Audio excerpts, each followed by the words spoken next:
বিশ্ব অর্থনীতির ইতিহাসে জ্বালানি সবসময়ই শক্তির মূল চালিকা শক্তি। শিল্প, পরিবহন, কৃষি, বিদ্যুৎ উৎপাদন থেকে শুরু করে সাধারণ মানুষের রান্নাঘর সব কিছুই কোনো না কোনোভাবে তেল, গ্যাস বা বিদ্যুতের উপর নির্ভরশীল। কিন্তু 2026 সালে এসে বিশ্ব আবারও এক গভীর জ্বালানি সংকটের মুখোমুখি দাঁড়িয়েছে। পশ্চিম এশিয়ার সংঘাত, সরবরাহ শৃঙ্খলের ভাঙন, সমুদ্রপথে অনিশ্চয়তা এবং ভূ রাজনৈতিক দ্বন্দ্ব মিলিয়ে আন্তর্জাতিক বাজারে অপরিশোধিত তেলের দাম দ্রুত বেড়েছে।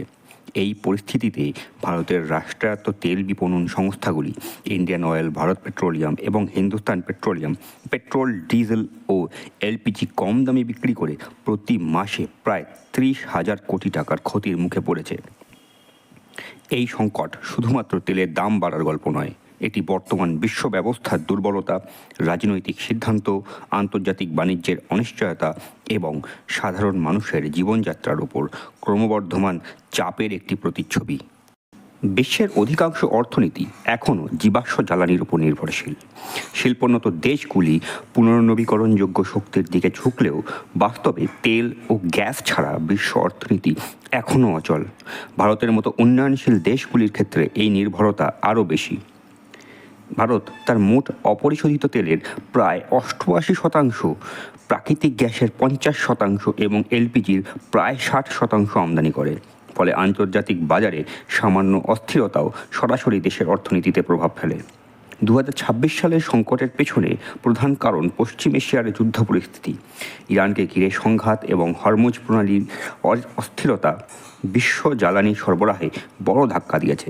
হরমুজ প্রণালী দিয়ে বিশ্বের উল্লেখযোগ্য অংশের তেল ও গ্যাস পরিবাহিত হয়। এই পথ বিঘ্নিত হওয়ায় আন্তর্জাতিক বাজারে তেলের দাম হঠাৎ করে বেড়ে যায়। ওএমসি বা অয়েল মার্কেটিং কোম্পানিস হলো সেই সরকারি সংস্থাগুলো যারা ভারতে পেট্রোল, ডিজেল এবং এলপিজি গ্যাসের মতো জ্বালানি পণ্য আমদানি, পরিশোধন ও বিক্রির দায়িত্বে থাকে। এই তিনটি সংস্থা, ইন্ডিয়ান অয়েল, ভারত পেট্রোলিয়াম ও হিন্দুস্তান পেট্রোলিয়াম, ভারতের জ্বালানি বাজারের প্রায় 90% নিয়ন্ত্রণ করে এরা। অর্থাৎ ভারতের প্রতিটি পেট্রোল পাম্প, প্রতিটি রান্নার গ্যাসের সিলিন্ডার সব কিছুই মূলত এই তিন সংস্থার মাধ্যমে আসে। এই সংস্থাগুলি আন্তর্জাতিক বাজার থেকে অপরিশোধিত তেল কিনে ভারতে এনে পরিশোধন করে বিক্রি করে।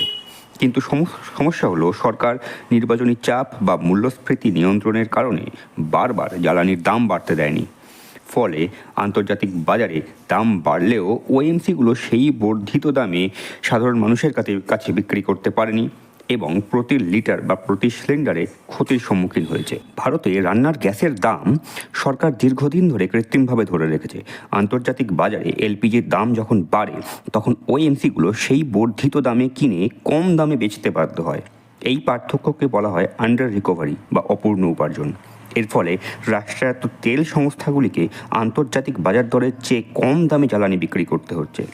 আন্তর্জাতিক বাজারে উচ্চ মূল্যের প্রভাব সীমিত করতে সরকার মার্চের শেষের দিকে পেট্রোল ও ডিজেলের ওপর প্রতি লিটারে 10 টাকা করে এক্সাইজ ডিউটি কমানোর পরেও তেল বিপণন সংস্থাগুলি ব্যাপক লোকসান অব্যাহত রেখেছে। সরকারি তথ্য অনুযায়ী বর্তমানে এই সংস্থাগুলির মাসিক আন্ডার রিকভারি বা লোকসান প্রায় 30,000 কোটি। এপ্রিল মাসে প্রতি লিটার পেট্রোলে প্রায় 18 টাকা এবং ডিজেলে 25 টাকা পর্যন্ত লোকসান হয়েছে। এখানে একটি গুরুত্বপূর্ণ বিষয় হলো সরকার সরাসরি পুরো ক্ষতিপূরণ দিচ্ছে না, যদিও কেন্দ্রীয় সরকার এক্সাইজ ডিউটি কমিয়ে কিছুটা চাপ কমানোর চেষ্টা করেছে। তবুও তেল সংস্থাগুলির আর্থিক অবস্থার ওপর বিশাল চাপ সৃষ্টি হয়েছে। এখন এই বিষম পরিস্থিতি সামাল দেওয়ার জন্য সরকার কি করছে? ভারত সরকার মূলত তিনটি উপায়ে পরিস্থিতি নিয়ন্ত্রণের চেষ্টা করছে। খুচরো মূল্য স্থির রাখা।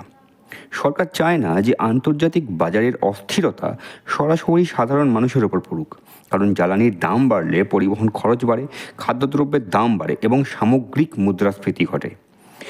আইওসি, বিপিসিএল বা এইচপিসিএল 2022 সালের এপ্রিল মাস থেকে পেট্রোল ও ডিজেলের দাম পরিবর্তন করেনি। অথচ আন্তর্জাতিক বাজারে অপরিশোধিত তেলের দাম ব্যাপকভাবে ওঠানামা করেছে। রাশিয়া ইউক্রেন যুদ্ধের সময়ও তেলের দাম ব্যারেল প্রতি 135 থেকে $150 স্পর্শ করেছিল। সেই সময় এই অয়েল মার্কেটিং কোম্পানিগুলো প্রতি লিটার পেট্রোলে 18 টাকা এবং প্রতি লিটার ডিজেলে 35 টাকা করে লোকসান করেছিল। দ্বিতীয় হলো এক্সাইজ ডিউটি কমানো। আন্তর্জাতিক বাজারে উচ্চ মূল্যের প্রভাব সীমিত করতে সরকার মার্চের শেষের দিকে পেট্রোল ও ডিজেলের ওপর প্রতি লিটারে 10 টাকা করে এক্সাইজ ডিউটি কমানোর পরেও তেল বিপণন সংস্থাগুলোর লোকসান জারি রেখেছিল। তৃতীয় হলো এলপিজি ভর্তুকি। সরকার বিভিন্ন সময় গৃহস্থালী এলপিজির ক্ষেত্রে তেল সংস্থাগুলিকে আর্থিক সহায়তা দিয়েছে। যেমন 2025 সালে এলপিজি ক্ষতির জন্য 30,000 কোটি টাকা সহায়তা অনুমোদন করা হয়েছিল। 2024-25 সালে এলপিজি ভর্তুকি বরাদ্দ হয়েছিল 11,925 কোটি টাকা। 2022-23 সালে সেই অনুদান ছিল 22,000 কোটি টাকা। অর্থাৎ এর মূল লক্ষ্যই ছিল মধ্যবিত্ত ও নিম্নবিত্ত পরিবারগুলোকে রান্নার গ্যাসের মূল্যবৃদ্ধি থেকে কিছুটা রক্ষা করা। কিন্তু এই নীতি কতদিন চলতে পারে? এখন এটাই সবচেয়ে বড় প্রশ্ন। অর্থনীতির একটি মৌলিক নিয়ম হলো দীর্ঘদিন ধরে বাজার মূল্যের নিচে পণ্য বিক্রি করলে ক্ষতি একসময় অসহনীয় হয়ে ওঠে। রাষ্ট্রায়ত্ত তেল সংস্থাগুলির ক্ষেত্রেও একই অবস্থা। বিশেষজ্ঞদের মতে যদি আন্তর্জাতিক বাজারে তেলের দাম দীর্ঘদিন বেশি থাকে তাহলে সরকারকে হয় পেট্রোল ডিজেলের দাম বাড়াতে হবে, নয়তো বিপুল ভর্তুকি দিতে হবে, অথবা তেল সংস্থাগুলির আর্থিক দুর্বলতা মেনে নিতে হবে। কিন্তু এই তিনটির কোনোটিই দীর্ঘমেয়াদে সহজ নয়। 2022 সালের এপ্রিলের শুরু থেকে ভারতীয় পেট্রোল পাম্পগুলিতে খুচরো পেট্রোল ও ডিজেলের দাম মূলত অপরিবর্তিত রয়ে গেছে, যা বিপণন মুনাফা কমিয়ে দিচ্ছে এবং তেল বিপণনকারী সংস্থাগুলোর আর্থিক অবস্থার উপর চাপ বাড়াচ্ছে। অর্থাৎ ভারতে গত 4 বছরেরও বেশি সময় ধরে পেট্রোল ডিজেলের দাম বাড়েনি। উপরন্তু বিশ্বব্যাপী মূল্যবৃদ্ধির এই সময়টিতে কয়েকটি রাজ্যের বিধানসভা নির্বাচন থাকার ফলে দাম বাড়ানোর বিষয়টি রাজনৈতিকভাবেও জটিল হয়ে পড়েছিল। সরকারি সূত্র অনুযায়ী নির্বাচন শেষ হওয়ার পর আগামী সপ্তাহগুলিতে পেট্রোল, ডিজেল এবং রান্নার এলপিজির মতো জ্বালানির দাম বাড়তে পারে। মার্চ ও এপ্রিল মাস জুড়ে পেট্রোলিয়াম মন্ত্রক আশ্বস্ত করেছিল যে জ্বালানির দাম বাড়ার কোনো প্রস্তাব নেই, কিন্তু বর্তমানে এটা অনিবার্য। কারণ রাষ্ট্রায়ত্ত তেল বিপণন সংস্থাগুলি বর্তমানে পেট্রোলে প্রতি লিটারে 14 টাকা এবং ডিজেলে প্রতি লিটারে প্রায় 18 টাকার লোকসান সহ্য করে যাচ্ছে। বর্তমান ধারা অব্যাহত থাকলে 2027 অর্থবর্ষে এলপিজি থেকেই প্রায় 80,000 কোটি টাকার লোকসান হবে। সেই কারণেই বাণিজ্যিক এলপিজির দাম ইতিমধ্যে সিলিন্ডার প্রতি প্রায় 993 টাকা বাড়ানো হয়েছে। বর্তমান জ্বালানি সংকট শুধু তেলের ঘাটতির কারণে নয়, এর সঙ্গে জড়িয়ে আছে বৈশ্বিক সাপ্লাই চেইন বা সরবরাহ শৃঙ্খলের ভেঙে পড়া। কোভিড মহামারীর সময় থেকেই বিশ্ব বাণিজ্য ব্যবস্থা দুর্বল হয়ে পড়ছিল। তার উপর যুদ্ধ পরিস্থিতি নতুন সমস্যা তৈরি করেছে। লোহিত সাগর, সুয়েজ খাল এবং হরমুজ প্রণালী আন্তর্জাতিক বাণিজ্যের প্রধান রুট। এই পথগুলিতে সামরিক উত্তেজনা বাড়লে জাহাজ চলাচল ব্যাহত হয়, ফলে সরবরাহ শৃঙ্খল বিপর্যস্ত হতে পারে। তাছাড়া যুদ্ধক্ষেত্রের কাছাকাছি অঞ্চল দিয়ে জাহাজ চলাচল করলে বিমা খরচ বেড়ে যায়, ফলে তেল আমদানির প্রকৃত খরচ আরও বৃদ্ধি পায়। এছাড়াও আছে বিকল্প উৎসের সমস্যা। এক দেশ থেকে সরবরাহ বন্ধ হলে দ্রুত অন্য দেশ থেকে তেল আনা সহজ নয়, কারণ দীর্ঘমেয়াদী চুক্তি, পরিশোধন প্রযুক্তি এবং পরিবহন ইনফ্রাস্ট্রাকচারের সীমাবদ্ধতা থাকে। তেল শুধু অর্থনৈতিক পণ্য নয়, এটি রাজনৈতিক অস্ত্র। মধ্যপ্রাচ্য, রাশিয়া, আমেরিকা এবং চীনের ভূ রাজনৈতিক সম্পর্ক বিশ্ব জ্বালানি বাজারকে নিয়ন্ত্রণ করে। 2022 সালের ফেব্রুয়ারিতে রাশিয়া ইউক্রেনকে আগ্রাসন করার ফলে 2014 সালের পর প্রথমবারের মতো ব্রেন্ট ক্রুডের দাম ব্যারেল প্রতি $100 ওপর উঠে যায়। অতি সম্প্রতি মধ্যপ্রাচ্যের উত্তেজনা হরমুজ প্রণালীতে ছড়িয়ে পড়ে। হরমুজ প্রণালী দিয়ে তেল পরিবহনে বিঘ্ন ঘটার ফলে সারা বিশ্বের এনার্জি নিরাপত্তা সংকটের মুখে পড়েছে। অর্থাৎ ভূ রাজনৈতিক ঘটনাপ্রবাহ বা জিওপলিটিক্যাল টেনশন তেলের দামে ব্যাপক অস্থিরতা সৃষ্টি করে। 1990-91 সালে উপসাগরীয় যুদ্ধ, 2011 সালে লিবিয়ার গৃহযুদ্ধ বা 2019 সালে সৌদি আরামকোর উপর হামলা, এই সবগুলোই তেলের দামে সুস্পষ্ট পরিবর্তন এনেছিল। রাশিয়ার উপর আমেরিকার নিষেধাজ্ঞা বিশ্ববাজারে জ্বালানি সরবরাহে বড় পরিবর্তন এনেছে।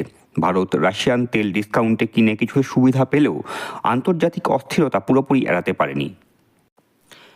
এদিকে ইরান বিশ্বের বড় তেল উৎপাদক, তার উপর নিষেধাজ্ঞা বা সামরিক সংঘাত সরাসরি বিশ্ববাজারে যে চাপ সৃষ্টি করবে তা বলাই বাহুল্য। এছাড়াও আছে আমেরিকা ও ওপেক দেশগুলি উৎপাদন কমালে তেলের দাম বাড়ে। আবার আমেরিকার নীতিও বাজারে প্রভাব ফেলে, ফলে তেলের বাজার আসলে রাজনৈতিক সিদ্ধান্তের উপর ভীষণভাবে নির্ভরশীল। এখন তেলের বাজারে অস্থিরতা সৃষ্টি হলে তার সবচেয়ে বড় চাপ পড়ে মধ্যবিত্তের উপর। কারণ জ্বালানি মূল্যবৃদ্ধি প্রত্যক্ষ এবং পরোক্ষ দুইভাবেই সাধারণ মানুষের জীবনযাত্রার খরচ বাড়ায়। জ্বালানির দাম শুধু রান্নাঘরে নয়, পুরো অর্থনীতিতে প্রভাব ফেলে। ডিজেলের দাম বাড়লে পরিবহন ব্যয় বাড়ে, পরিবহন ব্যয় বাড়লে কৃষিপণ্য, সবজি ও দৈনন্দিন ব্যবহার্য জিনিসপত্রের দাম বাড়ে। এই শৃঙ্খলাবদ্ধ মূল্যবৃদ্ধিকে অর্থনীতির ভাষায় বলে কস্ট পুশ ইনফ্লেশন। ভারতের খুচরো মূল্যস্ফীতি যখনই ধাক্কা খেয়েছে, তখনই মধ্যবিত্তের ক্রয় ক্ষমতা কমে গেছে। দ্বিতীয় প্রভাব পড়ে সঞ্চয় ও বিনিয়োগে। মধ্যবিত্ত শ্রেণী ভারতীয় অর্থনীতির মেরুদণ্ড। এরাই সবচেয়ে বেশি ব্যাংকে সঞ্চয় রাখে, মিউচুয়াল ফান্ডে বিনিয়োগ করে এবং গৃহস্থালির খরচ চালিয়ে চাহিদা তৈরি করে। কিন্তু যখন জ্বালানি ও নিত্য প্রয়োজনীয় জিনিসের দাম বাড়ে, তখন মধ্যবিত্তের হাতে বিনিয়োগের টাকা কমে আসে। দীর্ঘমেয়াদে এটা অর্থনীতির গতিকে মন্থর করে দেয়। সামগ্রিকভাবে ভারতীয় অর্থনীতির ওপরও এর একটা বৃহত্তর প্রভাব পড়ে। প্রথমত, ওএমসিগুলোকে বাঁচাতে সরকার যখন হাজার হাজার কোটি টাকা ভর্তুকি দেয়, তখন এই অর্থ অন্য কোনো জায়গায় ব্যয় হওয়ার সুযোগ হারায়। এই অর্থ শিক্ষায়, স্বাস্থ্যে, ইনফ্রাস্ট্রাকচারে বা সামাজিক কল্যাণে ব্যয় হতে পারত। অর্থনীতিতে একে বলে অপরচুনিটি কস্ট। যদি সরকার ওএমসিগুলোকে 30,000 কোটি টাকা না দিয়ে সেই অর্থ পিএম আবাস যোজনায় দিত, তাহলে লক্ষাধিক পরিবার বাড়ি পেতে পারত। দ্বিতীয়ত, রাজকোষীয় ঘাটতির চাপ বা ফিসকাল ডেফিসিট। ভারত সরকার তার বাজেটে রাজকোষীয় ঘাটতি বা ফিসকাল ডেফিসিটের নির্দিষ্ট সীমার মধ্যে রাখার চেষ্টা করে। 2024-25 সালে এর লক্ষ্যমাত্রা ছিল জিডিপির 5.1%। কিন্তু যখন অপরিকল্পিতভাবে বড় ভর্তুকি দিতে হয়, তখন এই ঘাটতি বাড়ার ঝুঁকি থাকে। আর ফিসকাল ডেফিসিট বাড়লে আন্তর্জাতিক রেটিং সংস্থাগুলি S&P বা মুডিস ভারতের ক্রেডিট রেটিং কমিয়ে দিতে পারে। তৃতীয়ত, জ্বালানি খাত ভারত সরকারের রাজস্বের একটা বড় উৎস।